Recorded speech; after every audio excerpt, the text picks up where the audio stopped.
Hi everybody, welcome back to Gotta Love It. This little guy here is going to help us with our house training video. Oh, I know, with our house training video today. So if you like what you see, don't forget to subscribe and hit that thumbs up button. Hey buddy, yeah.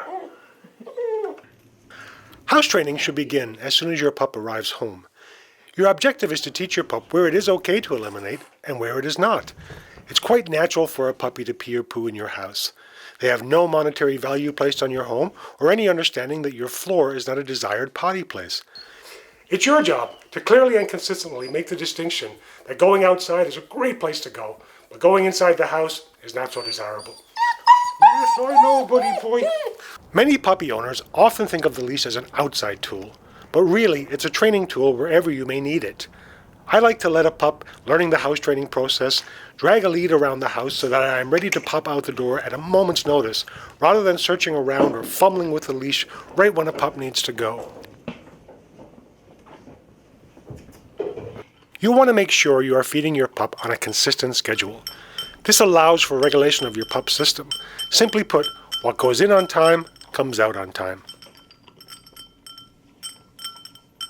Supervision is key, not only for house training, but for the well-being of your puppy in general.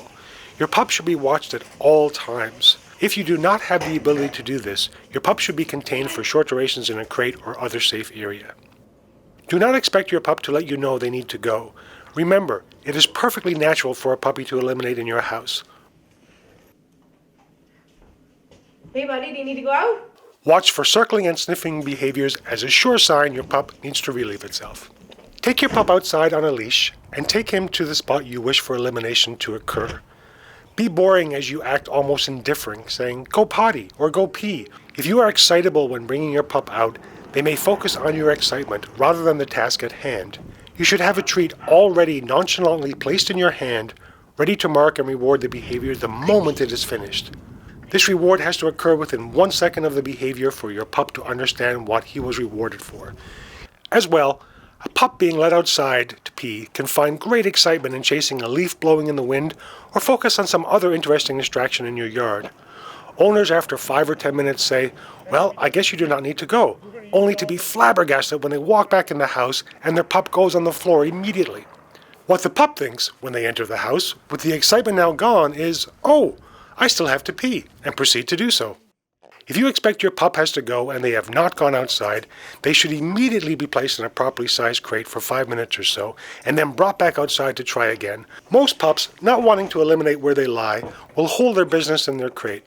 When brought back outside, if they go, ensure you mark and reward the behavior with a treat. The pup can then have some supervised freedom in your home, as we know they have an empty bladder. If you catch your pup in the act of eliminating in your house, a quick clap of your hands with a stern no is all that is needed to mark that this is undesirable. Immediately pick your pup up and bring them outside if they finish up anything at all. Be quick to reward this with a treat as we described. Remember, the point here is not to scare your pup, so do not be overly harsh or run at your dog as if they are doing the worst thing in the world. Any accidents should be cleaned up with an odor neutralizer to ensure the smell does not linger in floors or fabrics. These can be purchased at most pet stores. Household cleaners will allow us mere humans not to smell the odor, but will not take the scent away for your pup, who then may continue to go back to the same spot over and over. For the first month or so, your puppy will not be able to make it through the night. It's important to set an alarm so that you can take your puppy out halfway through, let them eliminate, and put them back in their crate so that they can enjoy the rest of their sleep. And thankfully, you should only have to do this one time throughout the night. Hurry up, bud, go pee. One of the biggest mistakes that many owners make is standing at the door while their pup is peeing outside and giving a treat when they come back in. What happens here is they have just rewarded their pup for walking in the house, not for peeing outside. I am not a big fan of newspaper or pee pads. It seems counterproductive to me to teach a puppy to go to the bathroom inside your home when the eventual goal is to teach them to go outside.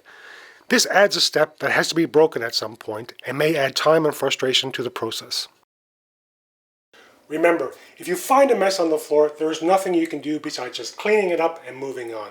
And for the love of God, please do not subject your puppy to the cruelty of rubbing their nose in it.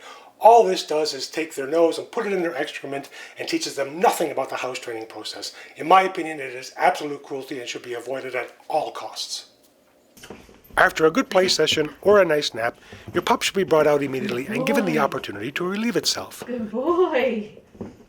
And as a final note, make sure you remove access to water an hour or two before bedtime so your pup is not drinking too much before settling down for the night.